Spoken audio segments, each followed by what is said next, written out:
What is up, everyone? Welcome back to another video here on fantasyfootballscout.co.uk. Today we are having a look. It is finally that double blank game week 25 that I feel like we've been planning for since the restart in the Premier League on Boxing Day. Today we're going to have a look at a free hit draft. Whether you're on free hit or not, which actually is probably less popular than maybe we've seen in previous seasons in the early blank game week that we have. Even if you're not on free hit, this will talk you through some of the optimal players that I think it is worth owning going into this blank/double game week. Before we dive into it, if you have not already, make sure you like the video and are subscribed to Fantasy Football Scout. So diving into it, we've gone with Pickford in goal.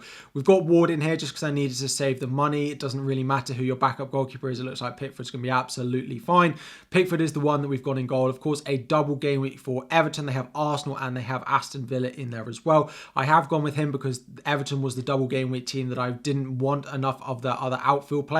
So I went with him as the goalkeeper option. Now, under Sean Dyche, Everton have looked pretty good defensively. It looks like Burnley reincarnated over at Everton at the moment. We'll look at their defence in a minute as well. But I have gone with Pickford. Okay for saves, okay for bonus. He's also the cheapest at 4.4 million.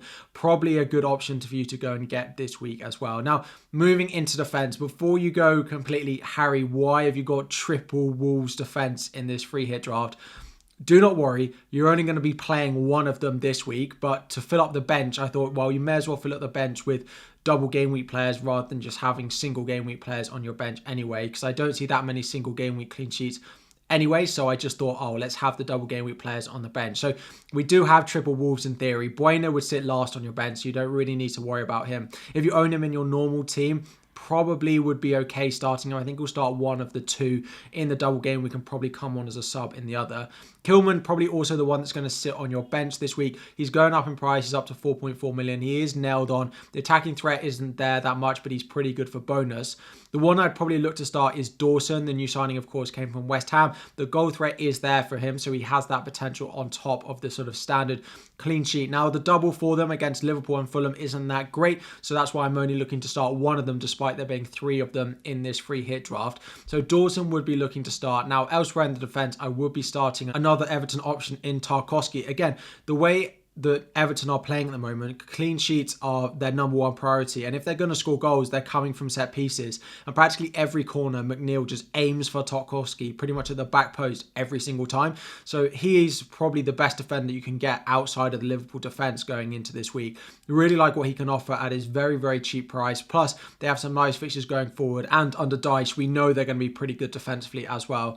The final defender that we've got in here is Trent. Of course, the double for them of Wolves and Crystal Palace, probably the nicest double that we do have this week. They have kept two clean sheets back to back. He has started picking up a few attacking returns as well. He is more expensive at 7.3, but when you're on the free hit, you are able to go and afford him. So yes, we have triple Wolves in here. You will be starting probably Dawson, you'd have Tarkowski, and you'd have Trent as your three defenders on this free hit. Moving into midfield now. So it is a strong five-man midfield. Whether you start all of them is a bit up for debate once we see the forward line as well in here. So Odegaard and Saka are the two Arsenal midfielders that we've gone for. We also will have a striker in here, so don't worry, there will be that triple Arsenal in this one. It is a good double, of course. They have Everton and Leicester. It's probably a double that favours slightly more goals than maybe the defensive side, but maybe against Everton you could expect that to be a low scoring one. Odegaard looked back to his best in the second half of their game week 24 fixture. Saka, again, continues to get returns, so very happy with them. And I think anyone on free hit this week will be having those two as the sort of double Arsenal midfield that they're looking at. I wouldn't go Martinelli again just because of the rotation risk of minutes, and of course Trossard falls into the same bucket. We've gone with McNeil again as the third Everton option. If you don't start him, he could sit first on your bench. It basically is, do you back McNeil in this team for his double game week, or do you want to play Mahrez in his single fixture against Bournemouth? Either of them, whichever one you don't start, is likely to be your first sub with the two Wolves defenders sat second and third on your bench. Now, I know I would put McNeil in this team and people would say, Harry, why have you got McNeil? So you've also got Mahrez in here. This squad has a strong 8 attack where you basically need to pick either Riyad Mahrez or McNeil to be sit first on your bench, and it's completely up to you. Mahrez, I do expect to come back into that starting lineup for Manchester City because he was benched in game week 24 and they didn't pick up the full 3 points, of course, drawing 1-1 with Nottingham Forest. So Mahrez is in there as, again, first sub. If you want him, McNeil, you can also start. It's an okay double. He is on a lot of those set pieces. So again, crossing into Tarkowski, if you think he's a good option, then in theory, you're thinking McNeil is a pretty good option as well, taking a lot of the set pieces. And finally, in the midfield, it is the main man, the Mo Salah. But the only Liverpool attacker I expect to be very nailed to play both in the double. I do worry about the minutes of some of those other midfielders and the forwards as well. Likely to be the captain in this draft as well. Between Salah and Saka, but I do think I'd end up putting it on Mo Salah with the double, with the way Liverpool look to be bouncing back a little bit over the past couple of game weeks. Now, there is a lot of fixture congestion for Liverpool. They did, of course, have Newcastle, then the Champions League, and then the double coming in quick succession before Manchester United in game week 26. So there is that worry of rotation, but I do think Salah is the most likely to play both, and I do think he will play both in the double game week. And then finally, up front, Haaland does keep his place. So if you do start McNeil over Mahrez, Haaland is the only single game week player that does make it into this draft for double game week 25. I do still like him as an option. The ownership will still be really high, so I do still think it's not worth risking not owning going with Erling Haaland. Everyone else changes, but I do think it's still worth owning him this week. Then, of course, we have tripled up on both Liverpool and Arsenal as well with their good double game week. So Nketiah has come in, 6.8 million. He has missed a few chances, but it doesn't look like Jesus is going to be back. So Nketiah does lead the line, and he is getting chances. Eventually he's got to score them.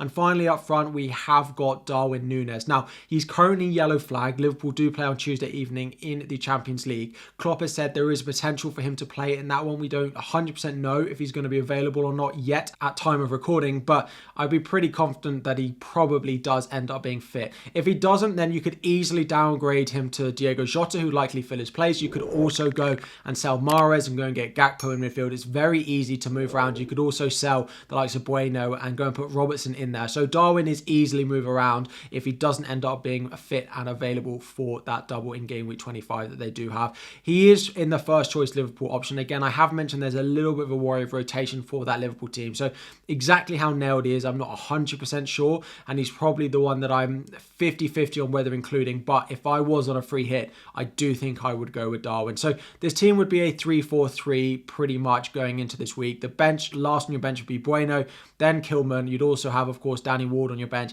And then either Mahrez or McNeil, depending on how much you back double game week players or whether you want to go for Mahrez, who looks like he should come back into that Manchester City lineup, having played no minutes in game week 24 and Manchester City dropping points as well. Salah captain, Saka vice captain, and this is my game week 25 free hit draft.